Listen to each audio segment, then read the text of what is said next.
Hello, my name is Fanaretti and this is the stay-at-home book tag.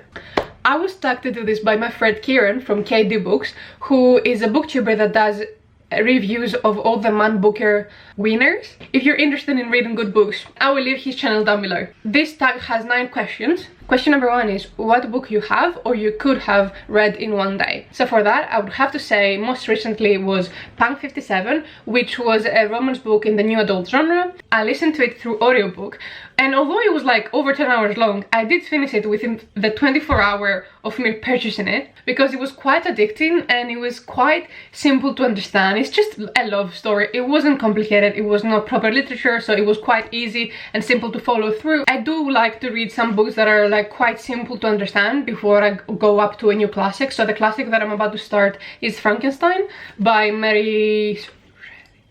Oh my god, I've been talking for 7 minutes! Question number 2 is a guilty pleasure book. So, I do not really believe in the concept of guilty pleasure, because I feel like it's not fair for anyone to decide if something that you're reading is not worthy enough.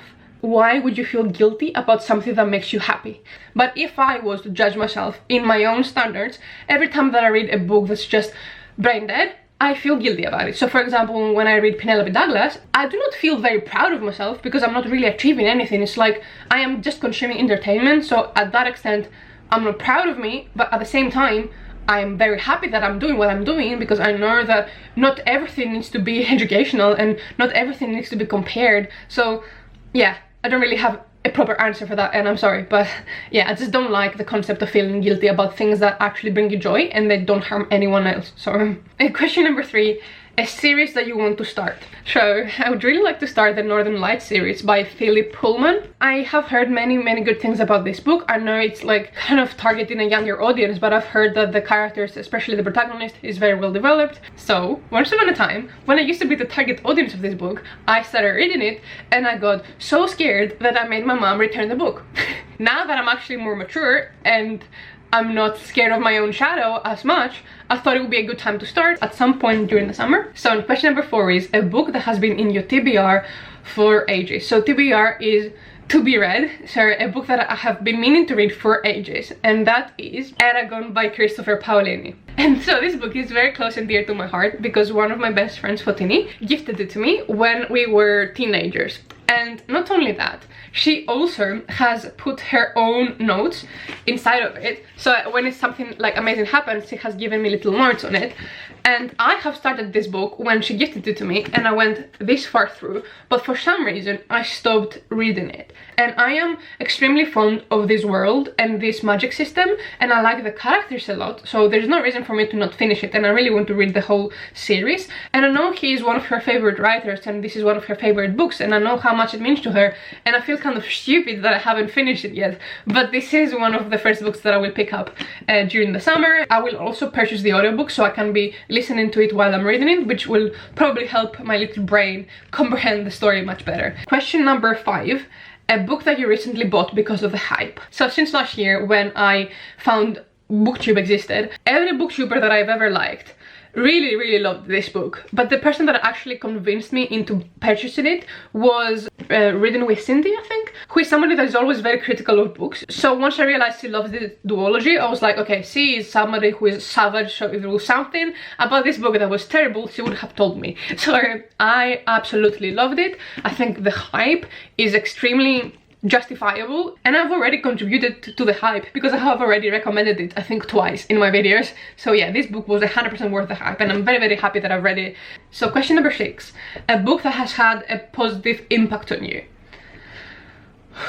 Could this be a video of mine if I did not talk about this book? No, it couldn't have been. Call Me By Your Name is a book that has changed my life for the better.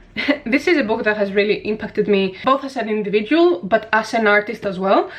I am in love with the way that this book is written, and I feel like no matter what the plot would have been, the way that this book is written is worth reading and worth praising. And apart from that, it features one of my favorite characters who is an extremely educated individual who I look up to so tremendously much. These books make me want to actually be an intellectual. They make me want to study philosophy. They make me want to study history. These books make me want to be the best version of myself that I can possibly be. This is the kind of book that I wish I had read when I was a teenager, because maybe then I would have been a better student than I actually was. This is one of my favorite books of all time. Both this book and the movie have very positively influenced my path in life, and they have had such a positive impact in the way that I view the world, and the way that I want to be as a person, and the way that I want to be perceived, and the way that I want to speak, and the way that I want to express myself. This book means the world to me, and I will never be able to thank this writer enough. I love this book so much, and I know you're tired of me talking about it every possible chance that I get. I'm just being genuine. I just love it that much.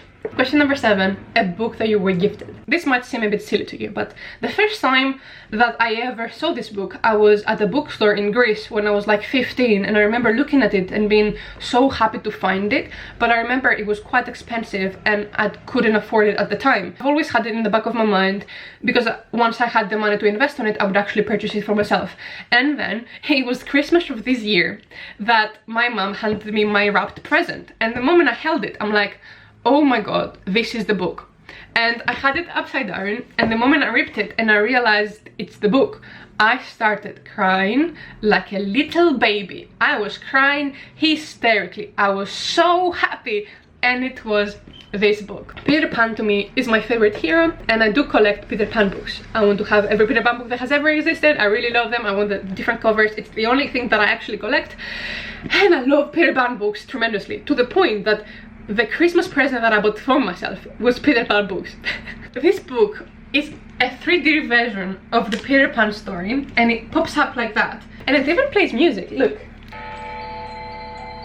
Oh my god, this book means the world to me. I'm so extremely happy that I finally own it, and it was like the best Christmas present ever. I don't even remember ever crying receiving a Christmas gift. This was the best ever. It was so thoughtful, and I was so happy. You cannot imagine. Question number 8, what is one thing that you have done recently to look after yourself?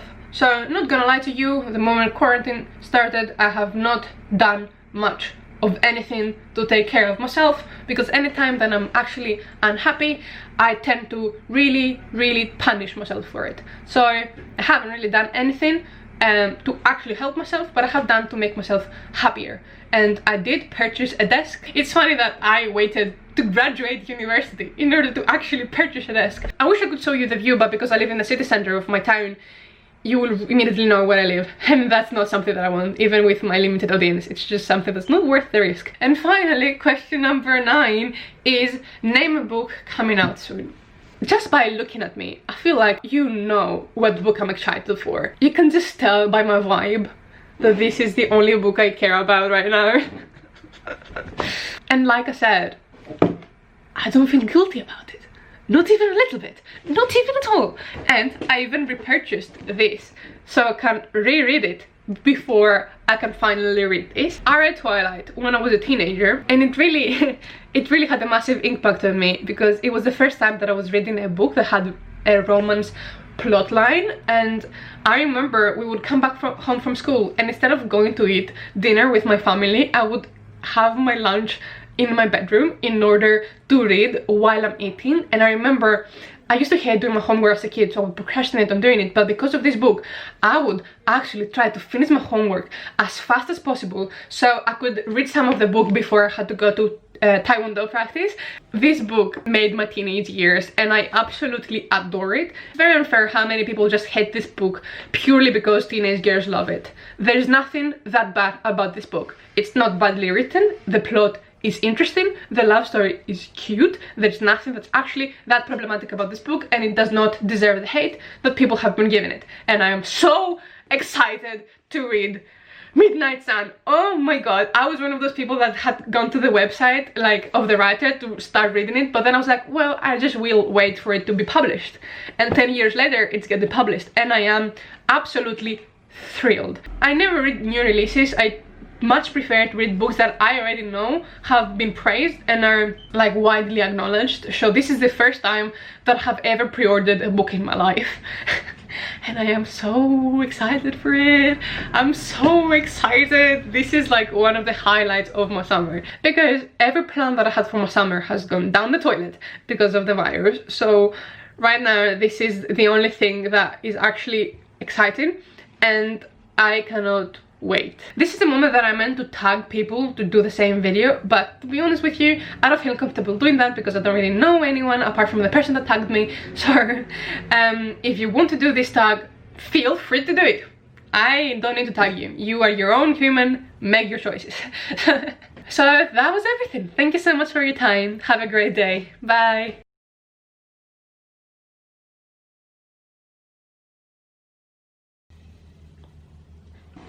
Oh, hi! I didn't see you there. Well, since you're here, I have something to talk to you about again. If you have any free time, I must emphatically suggest that you should go and subscribe to this channel.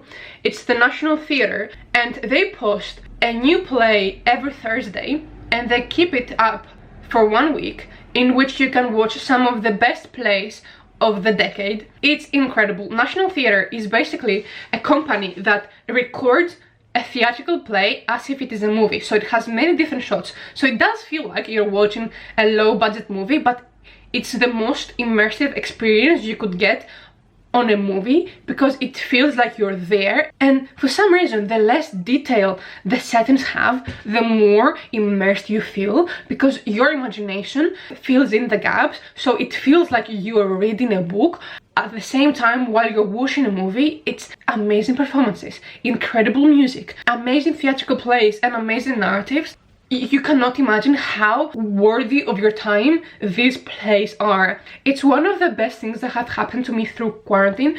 You cannot imagine how privileged I feel that I get to experience all of these plays. When I was 17, I went to watch Jane Eyre in the Greek theatre through the National Theatre Live, and I remember since then I have been looking everywhere to rewatch that play, and they posted it. It was one of the first plays they posted. It's incredible. You cannot imagine how amazing it is. And although Jane Eyre is no longer available, I'm 100% confident that at some point they will publish a play that you will be interested in, and it's gonna be life-changing. Theatre is always one of the best experiences you can have in life. It's much more intense than watching a movie.